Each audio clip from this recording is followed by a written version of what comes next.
शुभेच्छा द्यायला आले होते. अपेक्षित निकालापेक्षा जास्त निकाल आलेला आहे.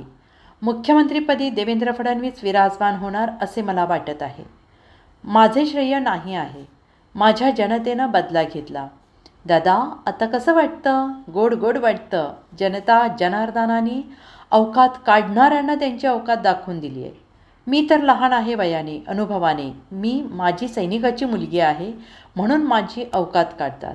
सैनिकाच्या मुलीचे अवकात काढणाऱ्यांना जनतेनं दाखवून दिलं आहे. अरे देवा, कोणी कौतुक केलं? संजय राऊतांनी. मैंने सुना है समय देख के बहुत लोग बदलते हैं, पर ऐसे लोगों के भी सूर भी बदलते हैं, ये मैंने पहली बार भी सुना है.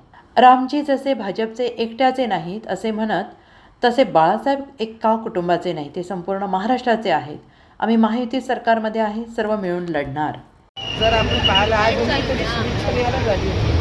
कारण जे इलेक्शन आम्ही या विधानसभेमध्ये लढलो आणि जे निकाल आम्हाला अपेक्षित होता त्याच्यापेक्षाही जास्त निकाल या महाराष्ट्राच्या जनतेने देवेंद्र फडणवीसजींना पाहून जे निकाल दिलेला आहे, तर मला वाटते मुख्यमंत्रीपदी आमचे देवेंद्र फडणवीसजीच विराजमान होणार आहे आणि त्याच्याकरिताच मी आज आली होती आणि शुभेच्छा दिल्या. मात्र कालपासून एक व्हिडिओ जो व्हायरल होतो त्यामध्ये बच्चू कडू म्हणतात की नरेंद्रांनी माझ्या विरोधात उभं राहून दाखवावं, मग समजेल नेमकं काय होतं. त्यांनी कुठल्याही पद्धतीचं श्रेय घेऊ नये. माझं श्रेय तर नाहीच आहे. दादाला एवढंच म्हणून मी कुठे म्हणताय की माझं श्रेय आहे. माझी जनतानी ते बदला घेतलेला आहे आणि जनतानी त्यांची जागा दाखवून दिलेली आहे. येणाऱ्या काळामध्ये सुद्धा ते आपण पाहू.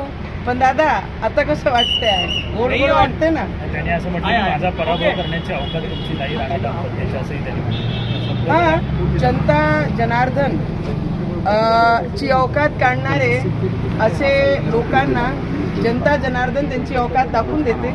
तर मी तर खूप लहान आहे, मी वयाने लहान आहे, अनुभवाने लहान आहे आणि तसंही मी माझी सैनिकाची मुलगी आहे. तर माझी अवकात तर बरेचसे लोक काढत असतात आणि त्याच्यातले बच्चू कडूंनी माझी अवकात काढली आहे.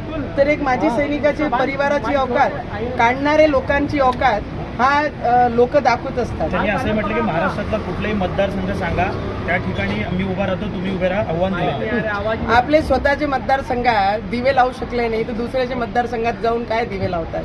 भाजपमध्ये नेहमीच धक्कातंत्र वापरलं जातं. यावेळी मुख्यमंत्री पदावरून काही धक्कातंत्र होईल असं वाटतं का? आम्ही देवेंद्र फडणवीसजींचे सैनिक आहे.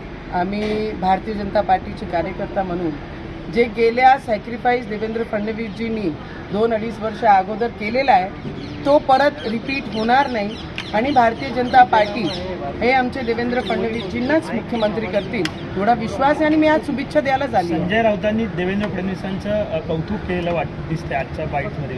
सूर बदलले काय नाही? अरे देवा, कोणी कौतुक केलं? संजय राऊतनी. बाप रे बाप.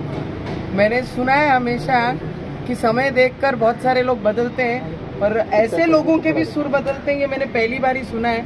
मुझे लगता है, मला असं वाटतंय की संजय राऊत कारण की त्यांनी सगळे निर्णय जे ते मोदींना दिलेले, कसं बघतं ते? रामजी जेव्हा ते म्हणत होते की रामजी आमचे घरचे नाही आहे भारतीय जनता पार्टीचे, तर तसेच महाराष्ट्रामध्ये बाळासाहेबांचे विचार हे एक परिवारातले नाही तर महाराष्ट्राचे जनतेचा विचार घेऊन आम्ही चालतो आहे. तर कोणी किती काही म्हटलं तर तो नाव कोणीही आमचे तोंडी आमचे विचार बंद करू शकतो. स्थानिक स्वराज्य संस्थांच्या ते अपक्ष निवडून येताना पाहायला मिळतात, मात्र त्यांना यावेळेस मंत्रिपद मिळावं यासाठी काय प्रयत्न? आमचं लक्ष आज एकच आहे की देवेंद्रजी फडणवीसला परत एकदा मुख्यमंत्रीची शपथ घेताना पाहायला पाहिजे. त्याच्याकरिता आम्ही देवाला त्यांच्यासोबत आणखी रवीजींनी घ्यावं. भाजप सर्वात मोठा पक्ष दिसून येतो राज्यामध्ये आता सध्या.